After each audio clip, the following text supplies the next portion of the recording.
Farm house book చేసుకుని friends తో enjoy చేయాలనుకుంటున్నారా? అయితే వెంటనే డోసే యాప్ ని డౌన్లోడ్ చేసుకుని బుక్ చేసుకోండి.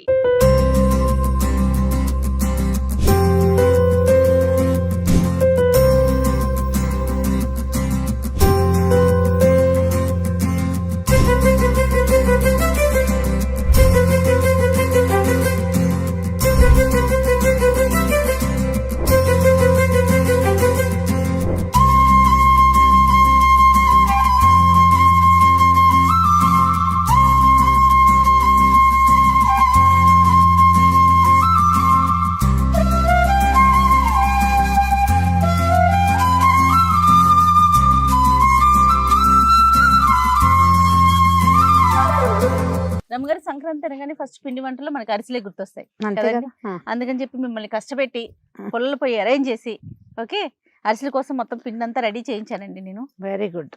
అరిసెలు నేత అరిసెలు అయితే ఎంత బాగుంటాయి రమ్మగారు. చాలా బాగుంటాయి కానీ మొత్తం నెయ్యి కాకుండా కొంచెం ఎక్కువ భాగం నెయ్యి కొంచెం నూనె వేస్తే ఇంకా బాగుంటాయి. చాలా బాగుంటాయి. నందిని మిల్క్ వాళ్ళది ఓకే. ప్యూర్ కౌ గీ రమ్మగారు. ఆవు నెయ్యి. ఆవు నెయ్యి రమ్మగారు. మీకు చాలా ఇష్టం. నెయ్యికి మీకు విడదీయరాని బంధం అనమాట రమ్మగారికి నెయ్యికి. సో మీకోసం అని చెప్పి నేను నెయ్యి తీసుకొచ్చాను. అలాగే నేత అరిసెలు చేయబోతున్నాం మనము. ఓకే. ఓకే నేను హసన్ వెళ్ళి చేసి వచ్చాను కదా, నందిని మిల్క్ యూనిట్ మొత్తం చూసి వచ్చాను కదా. ఆ ప్రాసెస్ అదంతా చూస్తే అబ్బా అబ్బా ఎంత బాగుందంటే, ఎంత ప్యూరిటీ, ఎంత హైజీన్ మెయింటైన్ చేస్తున్నారు రమ్మగారు. మనుషులు ముట్టుకోకుండా చేస్తున్నారు. అస్సలు ఎక్కడ హ్యాండ్ అనేది పడదండి. మరి వేసేనా నెయ్యి? వేసి జాగ్రత్తగా పట్టుకో, కింద పట్టుకొని లేదు అది వెరీ గుడ్. మంట వస్తుంది. ఎస్ వాసన చూస్తాను చూడండి. ఆవు నెయ్యి ఒక డిఫరెంట్ వాసన వస్తుంది కదా. అవునండి, వాసన బాగుంది. కలర్ కూడా ఈవెన్ ఎల్లోగా ఉంది కదా. అవునవును అవును. ఎందుకంటే ఆవు నెయ్యి అనేది ఒక భావన కదండి మనకి కదా. ఆ స్వచ్ఛత, ప్యూరిటీ అండ్ స్వచ్ఛత అనేసరికి మనసు అట్లా లాగుతూ ఉంటుంది. అవును. ఇక్కడ విరివిగా దొరుకుతుందా మనకి? ఇక్కడ కూడా మనకి అన్ని షాప్స్ లో దొరుకుతుంది. ఆన్లైన్ లో అవైలబుల్ గా ఉంది. ఓకే. నందిని పాలు, నందిని నెయ్యి, పెరుగు, స్వీట్స్, ఇట్లా దాదాపు ఒక 32 నుంచి 45 రకాలు ఉన్నాయండి. అక్కడైతే ఇక్కడ బహుశా అన్ని లేకపోయి ఉండొచ్చు కానీ పాలు మాత్రం చాలా బాగా, పాలు పెరుగు ఇవన్నీ బాగా దొరుకుతున్నాయి. నెయ్యి కూడా, నెయ్యి చాలా బాగుంది. వాసన బాగుంది. క్షణంలో వచ్చేస్తుంది చూడండి. అవును రమ్మ గారు. చూడు, పుల్లలు పోయి కదా చాలా స్పీడ్ గా. అంటే పుల్లలు పోయి అవటం వల్ల కాదు, అది వేడెక్కిపోయింది కాబట్టి చాలా వేడిగా అయిపోయింది. దీనికి ఒక 4-5 చుట్టూతా కూర్చుని, అవును రమ్మగారు, ఒకళ్ళు నొక్కేవాళ్ళు, ఒకళ్ళు వేసేవాళ్ళు. అవును. ఇంతది మూకుడు పెట్టకుండా తాంబాళం పెట్టేవాళ్ళు చేయ ఊళ్ళల్లో. రమ్మగారు ప్రాక్టీస్ లేనట్టుంది కదా మీకు కూడా. చిన్నప్పుడు ఎప్పుడైనా చూసారా ఇట్లా? చిన్నప్పుడా? ఏమిటి, సుమన్ టీవీలోనే 3 సార్లు చేయించి అలా అడుగుతావా జయ? రమ్మగారు ఇది నేను అడిగేది పుల్లల పొయ్యి మీద. పొయ్యి గురించి ప్రాక్టీస్ లేదని మిమ్మల్ని అంటానికి నాకు ధైర్యం ఉందా అసలు? నేను అనేది అరిసెల గురించి కాదండి, పొయ్యి గురించి. పొయ్యి వంట చేసేవాళ్ళు కానీ పిండి వంటలప్పుడు నాకు వంట చేసే వయసు వచ్చే నాటికి నన్ను అప్పటికి ఇవి మానేశారు మా వాళ్ళు. అదేలేండి. కొంచెం నేను ఎక్కడ చూసేదానంటే మా ఊళ్ళో పాలేళ్ళ ఇళ్ల దగ్గర సామూహికంగా చేసేవాళ్ళు అరిసెలు. ఓకే. మాకు ఒక చాకలి ఉండేది అంకమ్మ. నేను ఎప్పుడు చెప్తాను, నాకు నీళ్ళు పోసిన అంకమ్మ మా పిల్లల్ని మాత్రం ఒకసారి ఫోటో చూపించండి. అంకమ్మ ఫోటో లేదు. అంకమ్మ చాలా బాగా చేసేది ఇవి అరిసెలు. ప్రతి ఇంట్లో ఇక్కడ ఎవరిదైనా పిల్లలకు నీళ్లు పోసే పని ఉన్నా సరే పరిగే ఎత్తుకుంటూ వెళ్ళిపోయేది. అరిసెల పాకం ఉంది, వాళ్ళ ఇంట్లో ఉంది, వీళ్ళ ఇంట్లో ఉంది అని అంకమ్మే ఎక్కువగా అందరి ఇళ్లలో పాకం పట్టడానికి వెళ్ళేది. వాళ్ళు చేసేటప్పుడు నేను ఈ పొయ్యి దగ్గర ఆ తాంబూలం పెడతారనేది కూడా నేను వాళ్ళ దగ్గర చూసిందే. ఇప్పుడు మూకిడి కాకుండా తాంబూలం పెడతారండి. పెద్ద పళ్ళేలు పెడతారు. పళ్ళెం పెడితే ఇత్తడి పళ్ళేలు పెద్ద పెద్దవి పెడితే ఒక 3 ఏమో కూర్చునేవాళ్ళు. నీకు రోజువారీ పొయ్యి అలవాటు ఉన్న వాళ్ళు ఈ వేడి పట్టగలుగుతారు. అవును. ఇప్పుడు నేను చపాతీలు చేసినప్పుడు చేత్తో తీస్తానా, నువ్వు ప్రతిసారి అరిచి కేకలు పెడతావు, అమ్మో అమ్మో అంటానా. అది అలవాటు అయిన వాళ్ళు ఏం చేస్తారు, ఈజీ కదా. అవునవును. నాకు ఈ నీళ్ల పొయ్యి అలవాటు ఉంది బాగా. చలికాలం అంతా పొయ్యి వెలిగించుకోవటం మామూలుగా మా ఇంట్లో నీళ్ళ పొయ్యి. పొయ్యి దగ్గర కూర్చుని చలికాగే అలవాటు ఉంది నాకు. చీర వేడెక్కిపోతుంది కానీ నాకేమి వేడి ఫీలింగ్ లేదు. కానీ ఆ స్టవ్ల దగ్గర ఎప్పుడు చేసేది ఇది కొంచెం కొత్తగా అనిపిస్తుందా లేదా? తిట్టుకుంటున్నారా నన్ను? అంటే ఇది ఎవరైనా సహాయం చేస్తే ఎందుకు బాగుండవు, ఇలాంటి పనులు గొప్ప సరదాగా ఉంటాయి. అది మనమే చేయాలంటే కాస్త కష్టం, కానీ ఇప్పుడు ముగ్గురు ఉన్నారనుకో, ఇలాంటివి ఇద్దరు ముగ్గురు రెండు పక్కల నుంచి తీస్తే ఎక్కువ వేయగలుగుతాం. మనం ఇప్పుడు 1, 2 వేస్తున్నాం కదా. అవును. చూడు, ఇంత మంటకి 2 వేసేసేయచ్చు. 2 తీసే పంతేనం మనకి ఉండాలిగా. అంతేగా. మీరు చేస్తారండి అరిసెలు ఇంట్లో? సంక్రాంతికి మెయిన్ కొత్త బియ్యం ఉన్నప్పుడు చేసుకుంటే బాగుంటాయి కదా. అవునవునవును. సంక్రాంతికి చేస్తాము.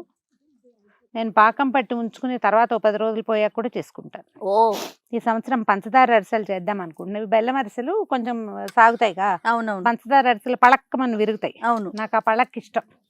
ఎక్కువ చేయను, కొంచెం చేస్తా.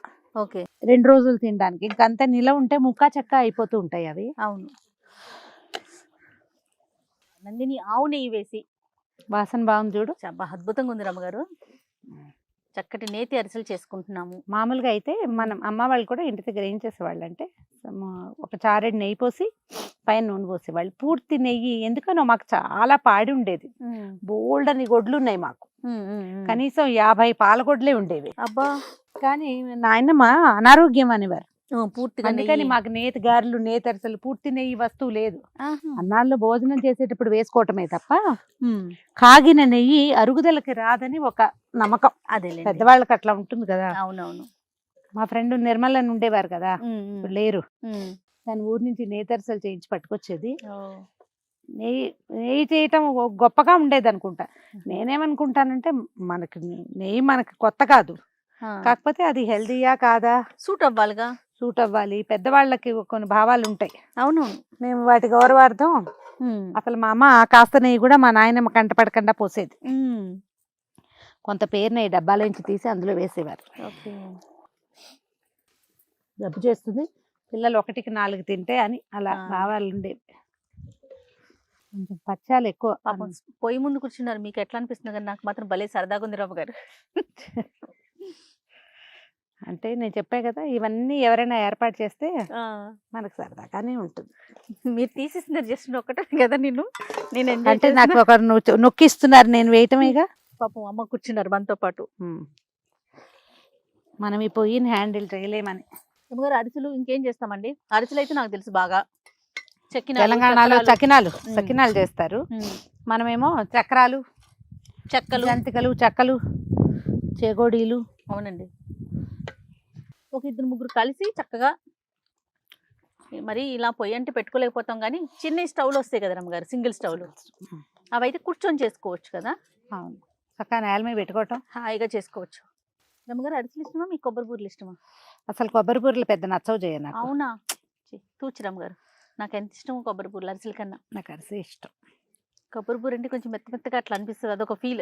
అంటే కొబ్బరి బూరలో ఒక ఖాళీ వస్తుంది చూడు, హాలో, అదేమిటో ఎక్కదు చేయాలి. అట్లా రాదు రమ్మగారు, అట్లా రాదండి. ఏమో మరి, ఇట్లా బొంగలాగా వస్తుంది కదా అది.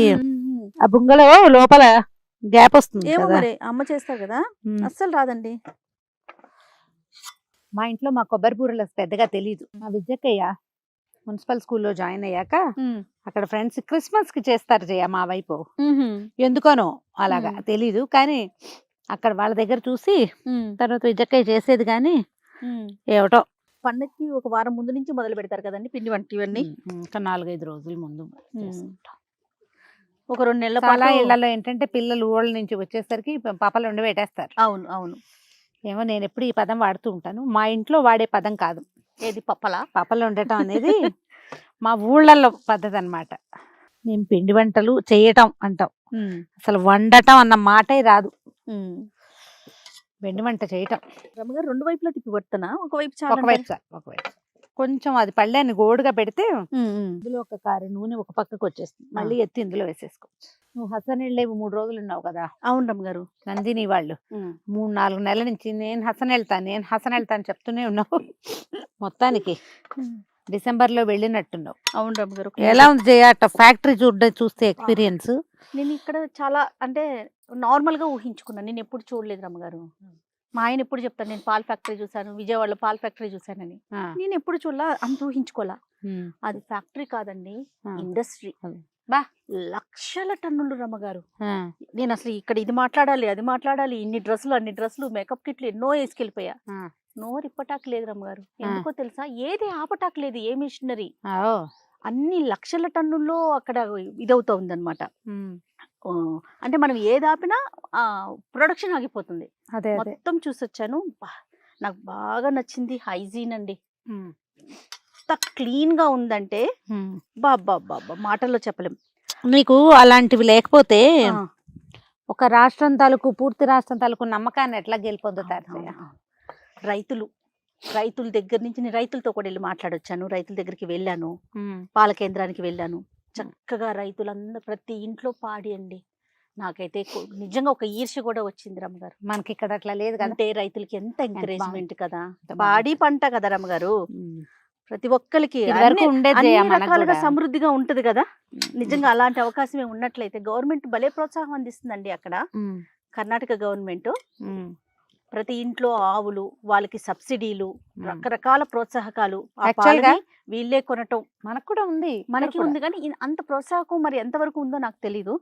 దానితో నందిని అనేసరికి తిరుమల తిరుపతిలో నందిని నెయ్యినే వాడుతున్నారంటే మనం దాని యొక్క స్వచ్ఛత గాని క్వాలిటీని మనం ఇంకా అసలు మాటలో ఇంకా ప్రత్యేకించి ఇంకేం మాట్లాడుకోకర్లా, దాని గురించి అదొకటి చెప్తే చాలు, సరిపోతుంది. స్వామివారికి సమర్పిస్తున్న నెయ్యి.